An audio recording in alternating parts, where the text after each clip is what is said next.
Now, you may have heard of a dog being called man's best friend. Some will argue that for them, it's a cat or a parrot or some other animal. Others, well, they would stick to humans. But for the animal lovers, it goes deep to death. When they lose their animals, grief sets in, and in honor of their beloved pets, they will offer formal funerals or heartfelt farewell rituals, including holding memorial meetings. These may not be widely publicized, so you may not easily get the images or videos, but they happen. Tonight, on our inaugural weekly lifestyle segment, This is Life, Velma Barasa takes us into the world of pet lovers, how they handle the funerals of their departed pets, the bonds they have with these animals, and more.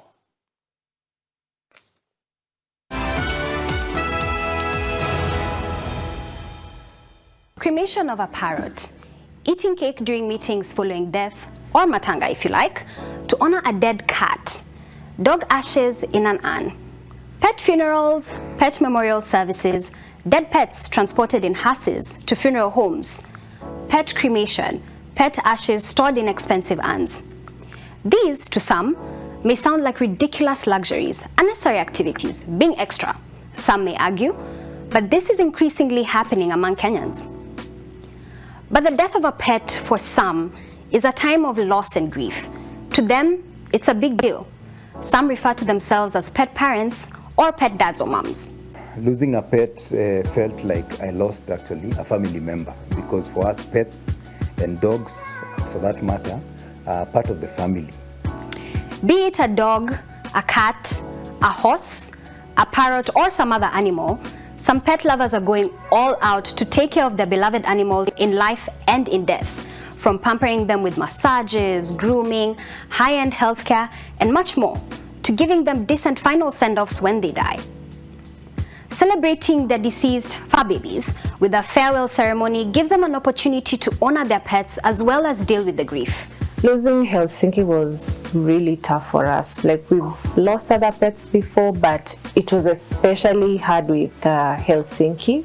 It was so hard because she was perfectly healthy. Hakuna kitu mbaya ilikuwa hakuna kitu mbaya yenye walikuwa wanaona yenye maybe, you know, the dog is sick, maybe we are expecting something. So it was difficult for us. High five, Coco, high five. Losing a dog for us was devastating because dogs to us are part of the family.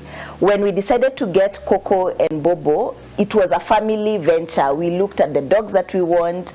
We chose to settle for a German Shepherd. We even identified the family where we'll get them. Coco was the firstborn, Bobo was at the back, and we all loved them from the moment we were sent for photos. Now, different pet parents grieve in different ways.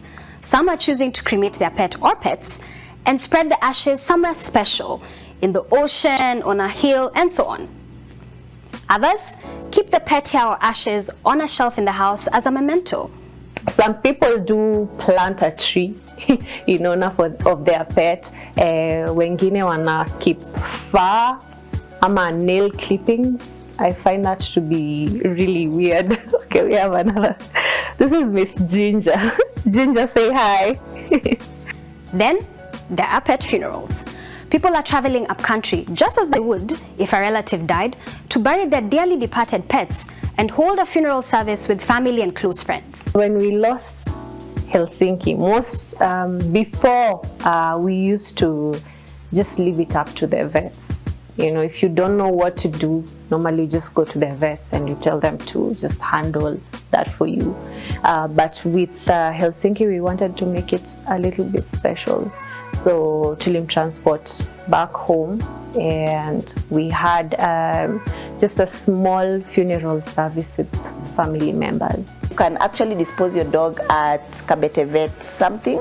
So you pay a figure, they come pick the dog, they will go preserve it for some time, then they will take it for the burial, and that's how we did it. We didn't go physically for the burial, we did the procedure at home. Now, what one does with their pet's body depends on their personal preferences, as well as the laid out regulations. Some will lay their pets' remains to rest at cemeteries with epitaphs and messages to boot. A growing number of Kenyans are taking their dead pets to funeral homes and then they're buried in a cemetery. Lee Funeral Home in Nairobi is among those offering alternative send-offs for pets. The charges range from 30,000 shillings to 65,000 shillings depending on the size of the pet.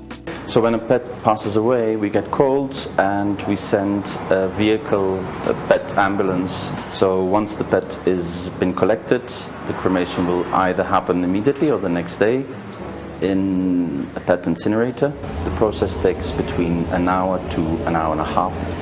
Then once the incinerator is cooled down, we take the ashes out and they get processed, yeah? And then we put them in an urn, in a pet urn. So either a small, large, medium size, depending on pet.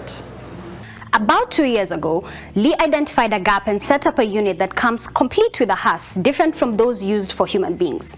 Huwa kuna special ambulance, which is this one in front of me. We just get it to the owner's house, and always, most cases, they prefer us to take the pet with a bed which normally sleeps on. Pet owners may also opt for aquamation, a more environmentally friendly way of disposing of human or pet remains using alkaline water, a similar burial practice to what the anti-apartheid hero, the late Desmond Tutu, went through. In the US, aquamation of a dead pet can cost from $550, which is nearly 80,000 shillings at an exchange rate of 145 shillings to the dollar, depending on the size. There are different circumstances under which pets lose their lives. Death, I'd say death of animals is different.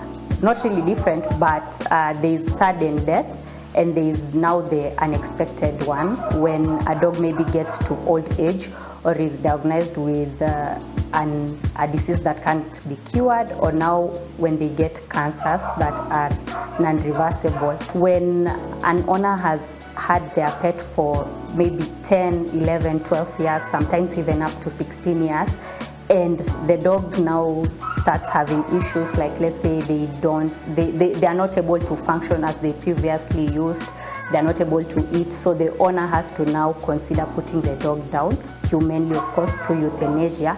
And sometimes now that is the death that it's something that is unexplainable. When you speak to the pet lovers, you get the sense that the death of the animals can be a very difficult conversation to have. And their own admission, and that of others involved in the pet's lives, health and death, is that it's important to mourn a pet properly, including going for counseling.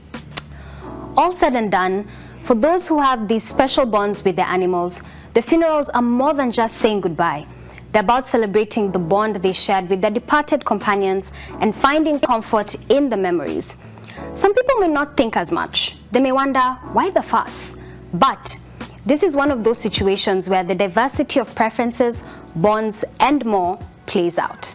And this is life. Velma Baraza, NTV.